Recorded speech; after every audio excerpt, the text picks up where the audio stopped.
चलिए शुरू करते हैं हमारे डेली करंट अफेयर के आज के सेशन को। 11 जून के सभी इंपॉर्टेंट करंट अफेयर यहां पर हम एक एक करके डिटेल में डिस्कस करेंगे। एंड तक सेशन को देखिए। आप सभी का क्रेजी जीके ट्रिक के यूट्यूब प्लेटफॉर्म पर स्वागत है। पीडीएफ और मॉक टेस्ट आपको आज के सेशन का क्रेजी जीके ट्रिक एप्लीकेशन पर मिल जाएगा। जिस भी डे का आपको पीडीएफ और मॉक टेस्ट चाहिए सारे के सारे आपके लिए अवेलेबल है। चेकआउट कीजिएगा क्रेजी जीके ट्रिक एप्लीकेशन को। तब तक आइए सबसे पहले क्वेश्चन की तरफ आएंगे। 11 जून के करंट अफेयर में पहला क्वेश्चन हम यहां पर डिस्कस कर लेते हैं। प्रधानमंत्री नरेंद्र मोदी ने 10 जून 2026 को भारत के सबसे लंबे समय तक लगातार निर्वाचित प्रधानमंत्री बनने का किसका रिकॉर्ड ब्रेक किया है? तो longest continuously elected prime minister बने हैं भारत के पीएम नरेंद्र मोदी और इन्होंने रिकॉर्ड ब्रेक किया है जवाहरलाल नेहरू का। जवाहरलाल नेहरू वैसे तो काफी समय तक भारत के पीएम रहे, 1947 से 1964 तक भारत के पीएम थे, लेकिन जब इलेक्टेड पीएम की बात आती है तो पहले आम चुनाव 1952 में हुए थे। तो इस कंडीशन में अब जवाहरलाल नेहरू का रिकॉर्ड ब्रेक किया है सबसे लंबे समय तक लगातार निर्वाचित प्रधानमंत्री के रूप में कार्य करने का। किसने ब्रेक किया है? भारत के पीएम नरेंद्र मोदी ने। अगर हम बात करें जवाहरलाल नेहरू कितने दिन तक लगातार निर्वाचित पीएम के रूप में इन्होंने काम किया, तो 4398 दिनों तक भारत के पहले प्राइम मिनिस्टर जवाहरलाल नेहरू ने काम किया है। और अब इस रिकॉर्ड को ब्रेक किया है भारत के पीएम नरेंद्र मोदी ने। 10 जून को इन्होंने 4399 दिन पूरे कर लिए हैं। वैसे अगर इंदिरा गांधी से कंपेयर करें तो इंदिरा गांधी जी का रिकॉर्ड पहले ही ब्रेक हो चुका था। हम यहां पर 10 जून की बात कर रहे हैं, तो अभी जो लेटेस्ट रिकॉर्ड ब्रेक हुआ है यह जवाहरलाल नेहरू जी का है। ठीक है। नरेंद्र मोदी 26 मई 2014 को पहली बार भारत के पीएम बने थे। फिर लगातार 2019, 2024 में भी लोकसभा चुनाव में इन्होंने जीत दर्ज की और अब लगातार सबसे लंबे समय तक निर्वाचित पीएम के रूप में कार्य कर रहे हैं नरेंद्र मोदी। ठीक है। ओके। जवाहरलाल नेहरू के बाद लगातार 3 आम चुनाव जीतने वाले भी पहले प्राइम मिनिस्टर पूछे जाए तो ये भारत के पीएम नरेंद्र मोदी हैं। और नॉन कांग्रेस पीएम जिन्होंने पूर्ण बहुमत के साथ लगातार सरकार बनाए रखी या बनाई, 2 बार पूर्ण बहुमत के साथ बनाई थी, यह भी नरेंद्र मोदी है। ठीक है। जवाहरलाल नेहरू पहली बार निर्वाचित पीएम के रूप में 1952 में चुन के आए थे। 1964 तक इन्होंने काम किया, 4398 दिन तक। फिर इंदिरा गांधी जी की बात करें तो ये 1966 में चुन के आई थी, 1977 तक इन्होंने काम किया, 4078 दिन तक इन्होंने लगातार काम किया है पीएम के रूप में। ओके। 22 मार्च को भारत के पीएम नरेंद्र मोदी के नाम एक को रिकॉर्ड आया था सबसे लंबे समय तक निर्वाचित गवर्नमेंट हेड रहने का, जिसमें गुजरात के सीएम पद पर जब वो थे तो वो रिकॉर्ड भी यहां पर ऐड किया गया है। तो सबसे लंबे समय तक निर्वाचित गवर्नमेंट हेड का रिकॉर्ड भी नरेंद्र मोदी के नाम है। आगे आते हैं। बॉन क्लाइमेट कॉन्फ्रेंस 2026 किस संगठन के तहत आयोजित की जा रही है या कौन सा संगठन इसको आयोजित करवा रहा है? तो जर्मनी के बॉन में ये बॉन क्लाइमेट कॉन्फ्रेंस है। जर्मनी के बॉन शहर में इसका आयोजन किया जाता है United nation framework convention on climate change के द्वारा। UNFCCC नाम की यह संस्था है। 1992 में यह संस्था बनी थी। तो United nation framework convention on climate change, इसके द्वारा आयोजित किया गया बॉन क्लाइमेट कॉन्फ्रेंस 2026, जिसे SB64 के नाम से पुकारा जाता है। अब आप बोलोगे ये SB64 क्या है? तो एक्चुअल में बॉन क्लाइमेट कॉन्फ्रेंस जो है ना 2026 में जो मिड में हो रही है अभी, ये 64th sessions of the subsidiary bodies है ना, सब्सिडरी बॉडी की 64th बैठक है एनुअल, जो कि साल के मिड में हर साल आयोजित की जाती है। तो इस बार ये 64th सेशन का आयोजन किया जा रहा है, तो इसका नाम है SB64। क्या होता है कि यही संस्था जो कि बॉन क्लाइमेट कॉन्फ्रेंस का आयोजन करवा रही है, यही कॉन्फ्रेंस ऑफ पार्टीज जलवायु परिवर्तन पर जो सबसे बड़ा कॉन्फ्रेंस है वो कॉप के नाम से जाना जाता है। तो लास्ट ईयर 2025 में COP30 का आयोजन किया गया था ब्राजील के बेलम शहर में। ये COP30 है, जलवायु परिवर्तन पर ये सबसे बड़ा सम्मेलन है। और 2026 में COP31 इसका आयोजन किया जाएगा तुर्की में। तो क्या होता है कि जब बॉन क्लाइमेट कॉन्फ्रेंस का आयोजन किया जाता है तो जो एनुअल मीटिंग होने वाली है कॉप की, उसकी रूपरेखा और फ्रेमवर्क को डिस्कस किया जाता है। तो ऑल ओवर ये जो मिड ईयर क्लाइमेट कॉन्फ्रेंस है, बोन क्लाइमेट कॉन्फ्रेंस, ये आगामी कोप समिट से पहले जो तकनीकी और नीतिगत तैयारियां हैं उनके लिए एक मंच के रूप में देखा जाता है। तो हर साल जब कोप की बैठक होगी उसके पहले बोन क्लाइमेट कॉन्फ्रेंस साल के मिड में आयोजित किया जाता है हर साल। तो इस बार ये 8 से लेकर 18 जून 2026 तक जर्मनी के बॉन शहर में आयोजित किया जा रहा है। उद्देश्य समझ में आ गया। पेरिस एग्रीमेंट के तहत जो भी वैश्विक जलवायु लक्ष्यों को निर्धारित किया गया था उनको कैसे आगे बढ़ाया जाए, climate adaptation, climate mitigation, climate finance को, और लॉस डैमेज क्या हुए हैं क्लाइमेट को, कैसे हम इसकी पूर्ति करेंगे, इन सभी मुद्दों पर यहां पर चर्चा की गई। और आने वाली COP31 के लिए फ्रेमवर्क यहां पर तैयार किया जा रहा है। तो बॉन क्लाइमेट कॉन्फ्रेंस आपको समझ में आ गया, इजी है ये। कॉप समिट के अलावा United nation framework convention on climate change की एक नियमित जलवायु बैठक है बॉन क्लाइमेट कॉन्फ्रेंस। कॉप के अलावा सबसे बड़ी कॉप की बैठक ही है। तो यहां पर जो बॉन क्लाइमेट कॉन्फ्रेंस है इसमें अलग अलग देश जो कि यूनाइटेड नेशन के मेंबर है उनकी गवर्नमेंट के हेड आते हैं, साइंटिस्ट आते हैं, इंटरनेशनल ऑर्गेनाइजेशन, एनजीओ जो ग्रुप्स हैं अलग अलग, जो सिविल सोसाइटीज हैं, उनके जो डेलीगेट्स हैं वो यहां पर आकर पार्टिसिपेट करते हैं कि कैसे जलवायु परिवर्तन से लड़ा जाए। United nation framework convention on climate change, ये संस्था 1992 में रियो अर्थ समिट में बनी थी। जर्मनी के बॉन में ही इसका हेडक्वार्टर है। क्लाइमेट चेंज से निपटने के लिए यह संस्था ग्लोबली काम करती है। इसके एक दो एग्रीमेंट भी बहुत इंपॉर्टेंट है। एक तो क्योटो प्रोटोकॉल 1997 में साइन किया गया था इस संस्था के द्वारा वर्ल्ड के देशों के मध्य में, और एक पेरिस एग्रीमेंट 2015, इसकी अभी हमने बात की। तो ये दोनों की दोनों कहीं ना कहीं क्लाइमेट चेंज से निपटने के लिए ही एग्रीमेंट है। ओके, ट्रीटी एक तरीके से। कॉप समझ में आ गया कि कॉप की 31th समिट कहां आयोजित की जाएगी, इस बार तुर्की में आयोजित की जाएगी। 2025 में लास्ट ईयर COP30 का आयोजन किया गया था ब्राजील के बेलम शहर में। यह एक फैक्टर है, इसको याद रखिएगा। उत्तर प्रदेश सरकार के द्वारा ग्रामीण क्षेत्रों में फाइबर बेस्ड ब्रॉडबैंड कनेक्टिविटी प्रदान करने के लिए शुरू की गई परियोजना का नाम क्या है?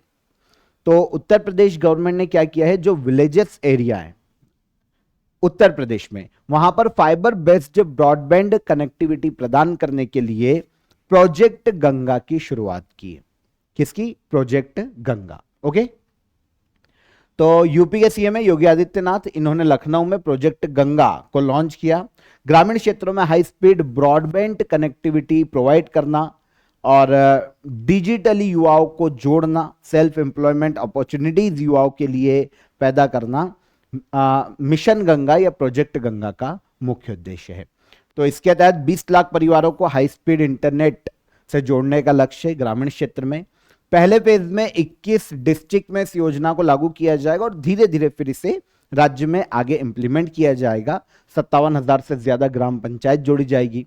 8,000 नए जो पंचायत हैं, न्याय पंचायत, उनको एड ऑन किया जाएगा। तो ऑल ओवर पूरे विलेजेस में इनको फैलाया जाएगा। तो डिजिटल कनेक्टिविटी के लिए योजना है। इससे ऑलमोस्ट अगर देखा जाए तो अगर रोजगार का सृजन देखें तो 1 lakh plus direct indirect jobs create होने का लक्ष्य रखा गया है। तो ऑल ओवर याद रखिएगा, डिजिटल कनेक्टिविटी, ब्रॉडबैंड कनेक्टिविटी के लिए प्रोजेक्ट गंगा को लॉन्च किया गया उत्तर प्रदेश राज्य में। ठीक है। मेटा प्लेटफॉर्म और रिलायंस इंडस्ट्रीज के द्वारा भारत में किस स्थान पर एआई डेटा सेंटर स्थापित किया जाएगा? तो मेटा, जो कि फेसबुक का ही कंपनी है, मेटा, ठीक है ना, नया नाम है मेटा। तो मेटा प्लेटफॉर्म और रिलायंस इंडस्ट्रीज, इन दोनों के द्वारा भारत में मेटा का एआई डेटा सेंटर स्थापित किया जा रहा है गुजरात के जामनगर। गुजरात के जामनगर में रिलायंस की रिफाइनरी है और वनतारा है ना, एक नेशनल पार्क भी वहां पर देखने को मिलता है। वनतारा जूलॉजिकल पार्क है नॉर्मली, तो वो भी वहीं देखने को मिलता है। अभी मेटा प्लेटफॉर्म इंक और रिलायंस इंडस्ट्री के बीच में एक ट्रीटी साइन की गई है, एक साझेदारी हुई है एक एग्रीमेंट साइन किया गया है। इसके तहत रिलायंस इंडस्ट्री गुजरात के जामनगर में 168 मेगावाट का डेटा सेंटर विकसित करने वाली है। ओके, तो इसका यूज कौन करेगा? मेटा करेगा अपने डेटा को सुरक्षित रखने के लिए। मेटा का ये भारत में पहला एआई डेटा सेंटर होगा। उसकी एआई कंप्यूटिंग और ग्लोबल इंफ्रास्ट्रक्चर जरूरतों को ध्यान में रखकर इसे डिजाइन करने की जो जिम्मेदारी है ये रिलायंस को दी गई है। तो रिलायंस यहां पर डिजाइन और engineering, construction, utility management, renewable energy supply maintain करेगा, नेटवर्क कनेक्टिविटी मेंटेन करेगा, ऑपरेशनल सर्विसेज प्रोवाइड करेगा। किसे? मेटा प्लेटफॉर्म इंक को। 2 साल में इसे पूरा करने का लक्ष्य रखा गया है। 2 कंपनी यहां पे एड ऑन होगी और गुजरात के जामनगर में ये एआई डेटा सेंटर बनाया जा रहा है। मेटा की बात करते हैं हम, तो ये संस्था या कंपनी जो है 2004 में बनी थी फेसबुक के नाम से, और मार्क जुकरबर्ग वर्तमान में इसके सीईओ के पद पर है।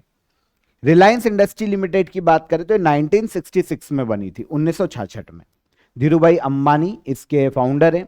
हाँ, मेटा का हेडक्वार्टर मेनलो पार्क में देखने को मिलता है। धीरूभाई अंबानी यहां पर हम बात करें रिलायंस इंडस्ट्री की संस्थापक है। हेडक्वार्टर मुंबई में है रिलायंस का, और चेयरमैन और एमडी है मुकेश अंबानी, रिलायंस इंडस्ट्री के ये चेयरमैन हैं। ऑफर ऑफ द डे में आप सभी कंप्यूटर कोर्स को ज्वाइन कर सकते हैं, स्पेशली एसएससी सीजीएल के लिए। वैसे ऑल ओवर वनडे एग्जाम में नॉर्मली सेंट्रल में आपको हर एग्जाम में कंप्यूटर पूछा जा रहा है। जीएस का जो पोर्शन है वहां पर कंप्यूटर आपको डेफिनेटली यहां से क्वेश्चन देखने को मिलेंगे। तो ज्वाइन कीजिए, बहुत ही इजी ट्रिक और कॉन्सेप्ट के माध्यम से पूरे कंप्यूटर को आपको यहां पर कवर करवाया गया है। बायलिंगुअल है पूरा कोर्स। डिस्क्रिप्शन में मैंने आपको इसकी लिंक दे दी है, वहां पर आप क्लिक कीजिए और डायरेक्ट आप इसे काफी एफोर्डेबल प्राइस में अवेल कर सकते हैं। कोई भी आपकी क्वेरी, कोई भी आपका डाउट हो, कोई भी आपका क्वेश्चन हो, अदर कोई भी क्वेश्चन हो एग्जाम से रिलेटेड, कोर्स से रिलेटेड, तो आप हेल्पलाइन नंबर पर कॉल भी कर सकते हैं। हमारी टीम, सपोर्ट टीम आपकी मदद कर देगी। तो डिस्क्रिप्शन में लिंक है, इसे आप डायरेक्ट ज्वाइन कर सकते हैं। बायलिंगुअल है तो किसी भी स्ट्रीम के स्टूडेंट है, हिंदी या इंग्लिश, वो इसे इजीली ज्वाइन कर पाएंगे। नासा द्वारा आर्टेमिस 3 मिशन के लिए 4 सदस्यीय प्राइम क्रू की घोषणा की गई। यह मिशन किससे संबंधित है? तो नासा के द्वारा आर्टेमिस 3 मिशन के लिए 4 सदस्यीय प्राइम क्रू की घोषणा की गई है। ये जो मिशन है ना, ये एक लूनार मिशन है नासा का। 2026 के स्टार्टिंग में ही मार्च मंथ के आसपास आर्टेमिस 2 को भी लॉन्च किया गया था नासा के द्वारा। तो एक चंद्र मिशन है नासा का। अब इसके आर्टेमिस 3 मिशन जो है ना, उसके लिए 4 सदस्यीय प्राइम क्रू को अनाउंस किया है नासा ने। 2027 तक इसे भेजा जाना है आर्टेमिस 3 को। इस मिशन के तहत जो आर्टेमिस प्रोग्राम का हिस्सा है, ये पूरे फेज में चल रहे हैं। आर्टेमिस 1, 2 और 3, 4th भी आएगा आगे चल के, और हम बात करेंगे कि तीनों में क्या हुआ है। देखो, ये आर्टेमिस प्रोग्राम का हिस्सा है। इसमें क्या किया जाएगा? सबसे पहले ओरियन स्पेसक्राफ्ट, जिसमें नॉर्मली जो एस्ट्रोनॉट होंगे 4 वो रहेंगे। इसके अलावा कमर्शियल ह्यूमन लैंडिंग सिस्टम जो चंद्रमा की सतह पर उतारा जाएगा, है ना, चंद्रमा पर उतरने वाला जो यान है। और ओरियन स्पेसक्राफ्ट है जो कि लेके जाएगा किसको? हमारे क्रू को, मतलब नासा के जो एस्ट्रोनॉट हैं 4 उनको लेके जाएगा। अब वहां पर चंद्रमा के ऊपर जब ये दोनों, एक स्पेसक्राफ्ट और ये जो लैंडिंग सिस्टम है, ये जब पास में होंगे तो इन दोनों के बीच में डॉकिंग टेक्नोलॉजी का परीक्षण करेगा। रेंजियस जो टेक्नोलॉजी है उसका परीक्षण करेगा। तो 2 परीक्षण यहां पर होने वाले हैं। सबसे पहले हम पहले परीक्षण की बात करते हैं, तो 2 अंतरिक्ष यान है ना, इनको आपस में मिलाया जाएगा। और डॉकिंग या फिर सेकेंड जो है उसका मतलब है आपस में उनको कसना या फिर आपस में जोड़ना। हमारे इसरो ने भी डॉकिंग के लिए पहले काम किया है, और डॉकिंग इसरो ने भी अंतरिक्ष में 2 जो सैटेलाइट है उनको आपस में कनेक्ट किया था डॉकिंग के माध्यम से। तो इसको टेस्ट किया जा रहा है और इसके माध्यम से चंद्रमा की सतह पर जो नासा के एस्ट्रोनॉट है उनको उतारा जाएगा। ठीक है, तो मिशन का जो प्रक्षेपण है 2027 तक कैनेडी स्पेस सेंटर फ्लोरिडा में किया जाने वाला है। लगभग 2 सप्ताह का ये पूरा प्रोग्राम है, 14 दिन का प्रोग्राम है, जो कि 2027 में लॉन्च किया जाएगा। देखो, आर्टेमिस प्रोग्राम किसका है? नासा का है। लूनार मिशन है, मून एक्सप्लोरेशन, और इन फ्यूचर इसके माध्यम से मार्स मिशन की तैयारी की जाएगी। तो अभी तो जब आर्टेमिस की बात करते हैं तो ये एक मून मिशन है, लूनार मिशन है। पहले आर्टेमिस 1 लॉन्च किया गया था 2022 में। इसमें क्या किया गया था, इसमें कोई इंसान नहीं था, लेकिन जो ओरियन स्पेसक्राफ्ट है उसकी टेस्टिंग की गई थी कि भैया वो चंद्रमा तक पहुंच पा रहा है कि नहीं, और दुनिया का सबसे पावरफुल रॉकेट की परफॉर्मेंस को चेक की गई। SLS रॉकेट है जो कि एयरक्राफ्ट, जो स्पेसक्राफ्ट को लेके गया था। चांद के चारों ओर सेफली घूमकर ये वापस आया, इसकी कैपेबिलिटी को टेस्ट किया गया कि वापस आ सकता है कि नहीं। तो पहले फेज में 2022 में ट्रायल रन हो चुका था। फिर 2026 में 1 अप्रैल 2026 को फिर से इसे भेजा गया, वहीं से Kennedy space centre Florida USA से 4 एस्ट्रोनॉट गए, और ये एस्ट्रोनॉट केवल चंद्रमा का चक्कर लगाकर वापस आ गए। ये लैंड नहीं हुए, चंद्रमा का चक्कर लगाकर वापस आ गए। जर्नी को टेस्ट करना यहां पर सेकेंड का मुख्य उद्देश्य था। चांद के पास जाकर फ्लाई बाय करके ये वापस आ गए, घूम के वापस आ गए। आपको पता है चंद्रमा की फ्लाई बाय मिशन के लिए चुनी गई इसी मिशन में पहली महिला थी क्रिस्टीना कोच। क्रिस्टीना कोच ये 4 में से एक मेंबर है, तो ये पहली फ्लाई बाय मिशन के लिए चुनी गई फर्स्ट वीमेन है। और ये हो गया आर्टेमिस सेकेंड, और फिर अब आर्टेमिस थर्ड लॉन्च किया जाएगा 2027 में, और 2028 तक उसका फोर्थ लॉन्च किया जाएगा, पर अभी तो थर्ड के लिए क्रू सिलेक्ट किया गया है। नासा यूएसए की स्पेस एजेंसी है। 29 जुलाई 1958 में इसकी स्थापना की गई और हेडक्वार्टर वॉशिंगटन डीसी में देखने को मिलता है। Adani ports and special economic zone ने जून 2026 में किस देश के पहले एलएनजी एक्सपोर्ट प्रोजेक्ट के लिए 10 वर्षीय मरीन सर्विसेज कॉन्ट्रैक्ट हासिल किया है? तो Adani port and special economic zone ये अडानी की ही कंपनी की सब्सिडरी है। तो Adani port and special economic zone ने पहली बार दक्षिण अमेरिकी देश अर्जेंटीना में एलएनजी एक्सपोर्ट प्रोजेक्ट के लिए 10 वर्षीय मरीन सर्विसेज कॉन्ट्रैक्ट को हासिल किया है। देखिए, अर्जेंटीना को एलएनजी एक्सपोर्ट करना है, वो कहां से होगा? पोर्ट के माध्यम से होगा। अब पोर्ट पे बहुत सारी लॉजिस्टिक चाहिए, बहुत सारी फैसिलिटी चाहिए, बहुत सारी सर्विसेज होती है जो कि चाहिए। अब उसको डेवलप कौन करेगा? तो वो मरीन सर्विसेज कॉन्ट्रैक्ट हासिल किया है Adani port and special economy zone ने। ठीक है, तो ये 10 साल के लिए कॉन्ट्रैक्ट हुआ है। 70 मिलियन अमेरिकी डॉलर का ये अनुबंध है। Adani port special economic zone और साउथ अमेरिका की एक कंपनी है, बड़ी कंपनी, जिसका नाम है मेरिडियन ग्रुप। ये अर्जेंटीना की कंपनी मेरिडियन ग्रुप, तो इनके बीच में ये एग्रीमेंट हुआ है। तो अब Adani port special economic zone develop करेगा मरीन सर्विसेज को। ठीक है, तो अर्जेंटीना लिक्विफाइड नेचुरल गैस को जहाजों के जरिए दूसरे देशों को भेजना शुरू कर रहा है, एक्सपोर्ट करना शुरू कर रहा है।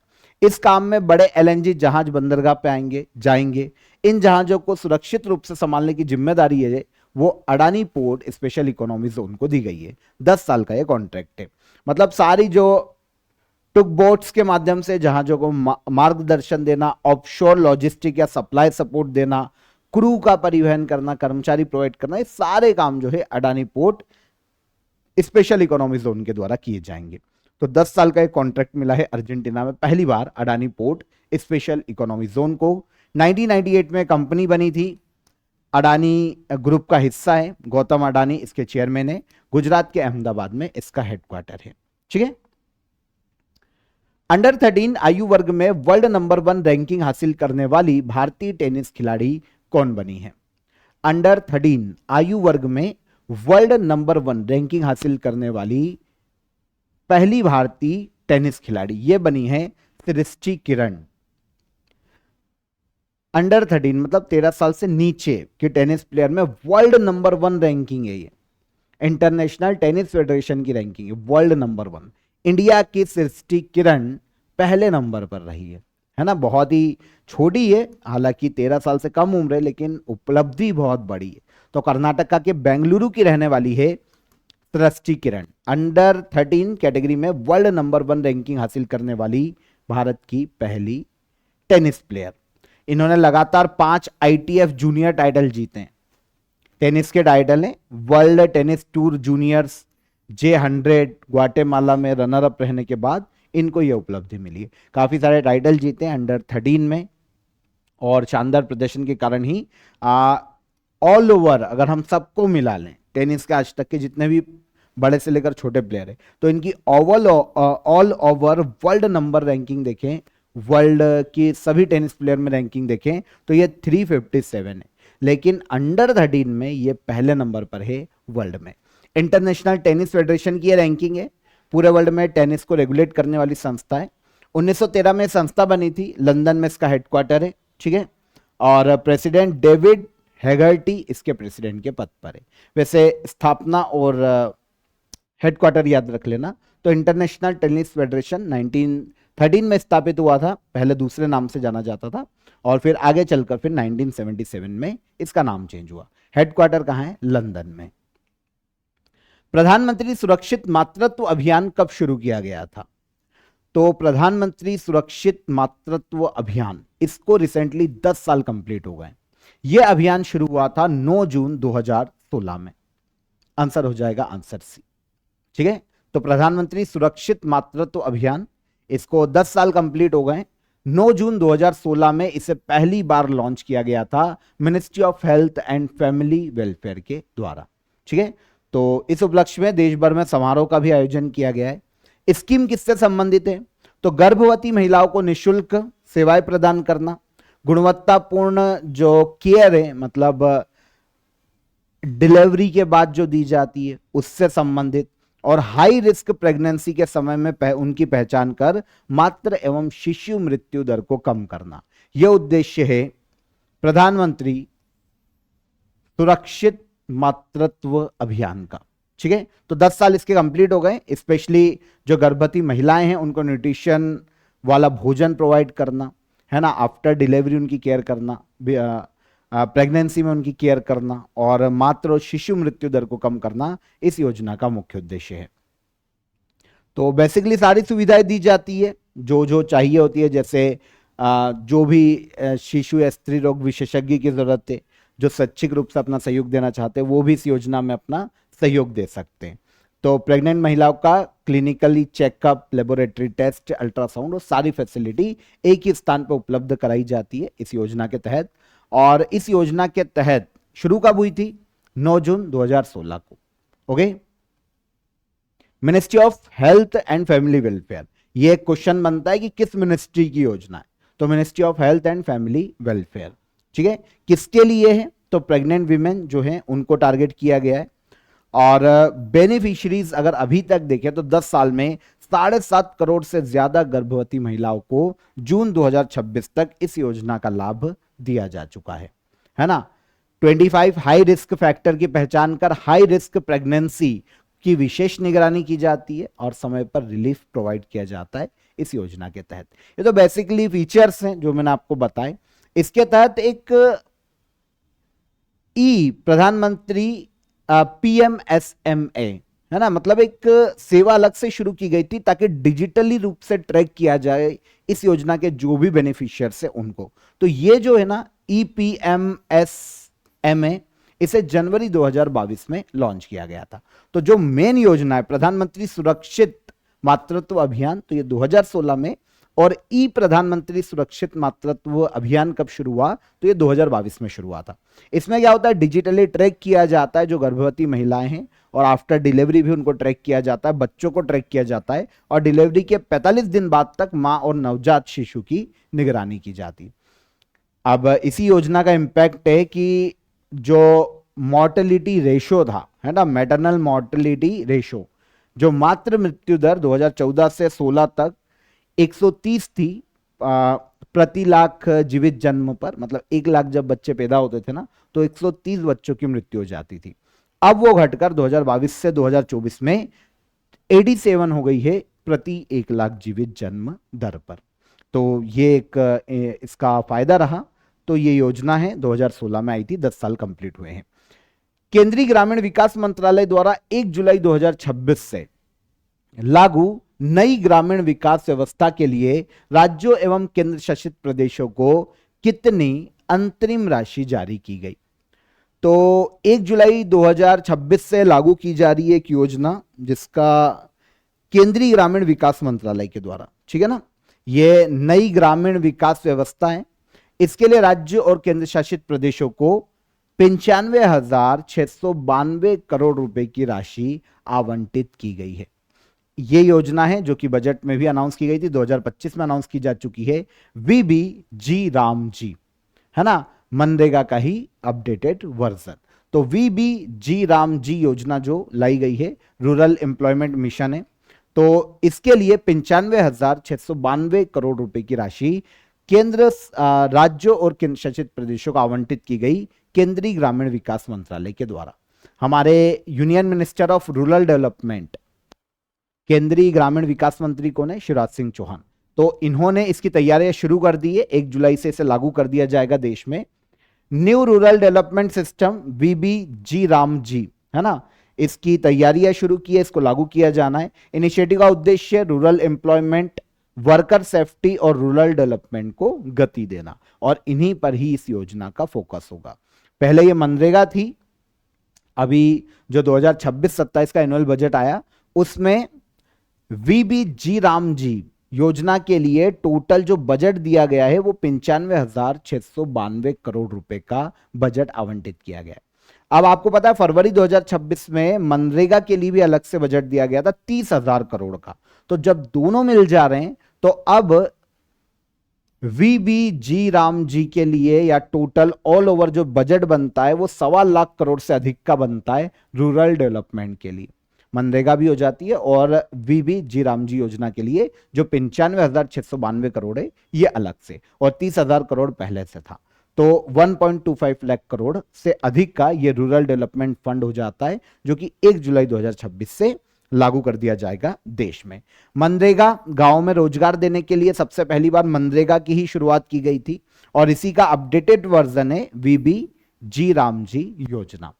मनरेगा एक्ट लाया गया था 2005 में, महात्मा गांधी राष्ट्रीय ग्रामीण रोजगार गारंटी अधिनियम, ये 2005 में आया था और देश में इंप्लीमेंट किया गया था 2 फरवरी 2006 में। मिनिस्ट्री ऑफ रूरल डेवलपमेंट इसकी नोडल मिनिस्ट्री है। ग्रामीण परिवारों को 100 दिन का गारंटेड रोजगार देना मनरेगा स्कीम का मुख्य उद्देश्य है, और अब इसको अपडेट करके 150 दिन तक भी कर दिया गया, 125 दिन, 150 दिन, अलग अलग क्षेत्रों के हिसाब से भी यही है, ठीक है।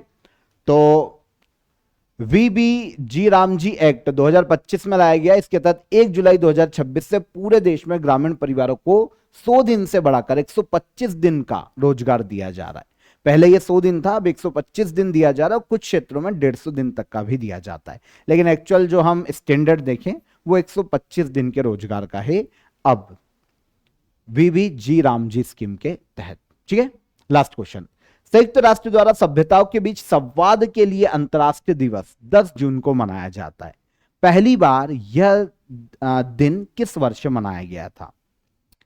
तो international day for dialogue between civilization, civilization को जोड़ने के लिए, एक दूसरे की सिविलाइजेशन के प्रति वर्ल्ड को अवेयर करना, लोगों को अवेयर करना, यह संयुक्त राष्ट्र के द्वारा सभ्यताओं के बीच संवाद के लिए अंतर्राष्ट्रीय वर्ष का मुख्य उद्देश्य है। इसे कहा जाता है international day for dialogue between civilization. इसे पहली बार मनाया गया था 2025 में, लास्ट ईयर 2025 में ही इसकी शुरुआत की गई, और 2026 में इसका दूसरा एडिशन मनाया जा रहा है 10 जून को, international day of dialogue among civilization. 7 जून 2024 को यूनाइटेड नेशन ने इसे अनाउंस किया था, अनाउंस किया गया था 2024 में, लेकिन पहली बार बनाया गया 2025 में 10 जून को। अलग अलग सभ्यताओं के बीच में रिस्पेक्ट बढ़ाना, बातचीत बढ़ाना, सभी सभ्यताओं को आपस में जोड़ना, और इसके माध्यम से दुनिया शांति के लिए आगे आए, इसका प्रयास करना international day of dialogue among civilization का मुख्य उद्देश्य है। तो 2025 में शुरू किया गया, अब 2026 में दूसरी बार मनाया जा रहा है 10 जून को। 2026 की थीम की बात करें तो promoting exchanges and mutual learning among civilization and strengthening international solidarity and cooperation, ये थीम रखी गई है 2026 में इस डे की। कब मनाया जाता है? 10 जून को, international day of dialogue between civilization. तो ये 11 जून के हमारे करंट अफेयर हो जाते हैं। लास्ट डे के करंट अफेयर को हम यहां पर डिस्कस कर लेते हैं, रिवाइज कर लेते हैं एक बार। पहला क्वेश्चन था कि शुभांशु शुक्ला की आगामी पुस्तक का नाम क्या है? तो the second orbit, belief of a man, dream of 1.4 billion hearts. Answer हो जाएगा आंसर सी। हाल ही में आयोजित प्रथम वर्ल्ड योगासना चैंपियनशिप 2026 में मेडल टेली में पहले स्थान पर कौन सा देश रहा है? तो यह रहा है इंडिया। योगासना चैंपियनशिप आयोजन हुआ था गुजरात में। रक्षा अलंकरण समारोह 2026 में कुल कितने गैलेंट्री अवार्ड प्रदान किए गए? तो ये दिए गए 51 गैलेंट्री अवार्ड। विश्व नेत्रदान दिवस मनाया जाता है 10 जून को। किस देश ने दुनिया के पहले commercially approved brain computer interface implant neo को मंजूरी दी है? तो यह हो जाएगा चाइना। पुरुष हॉकी अंडर 18 एशिया कप 2026 का खिताब किस देश ने जीता? तो यह जीता है इंडिया ने। फिच रेटिंग ने फाइनेंशियल ईयर 2027 के लिए भारत की जीडीपी वृद्धि का पूर्वानुमान घटाकर कितना कर दिया है? तो यह कर दिया है 6.4%। दक्षिण कोरिया के राष्ट्रपति ली जे म्यूंग ने किस देश का नया प्रधानमंत्री नामित किया है? राष्ट्रपति ली जे म्यूंग ने किसे देश का नया प्रधानमंत्री नामित किया है? तो यह है हांग स्योंग सुक। वॉग आईवीआर ने भारत के लिए अपना नया ब्रांड एम्बेसडर किससे बनाया? तो यह बनी कृति सेनन। शाहिद कपूर पहले से प्रमोट कर रहे हैं इसको। असम की जीआई टैग वाली तेजपुर लीची की पहली खेप किस देशों को निर्यात की गई? तो यह है दुबई और सिंगापुर। ये सारे करंट अफेयर कल के सेशन के हमारे रिवाइज हो जाते हैं। अब हम चलते हैं क्वेश्चन ऑफ द डे का आंसर लेते हैं। भारत का कौन सा राज्य भारत में सबसे लंबी तटरेखा रखता है? तो ये गुजरात है। फिर 1905 में बंगाल विभाजन की घोषणा किस वायसराय ने की थी? तो ये लॉर्ड कर्जन ने की थी 1905 में। नोबेल पुरस्कार कुल कितने क्षेत्रों में दिया जाता है? तो ये 6 क्षेत्रों में दिया जाता है। ये तीनों क्वेश्चन के हमारे आंसर हो गए। अब आज के क्वेश्चन ऑफ द डे। अफ्रीकी संघ का 39वां शिखर सम्मेलन कहां आयोजित किया गया? BBC Indian sports women of the year 2025 पुरस्कार किसे प्रदान किया गया? 2 हो गए।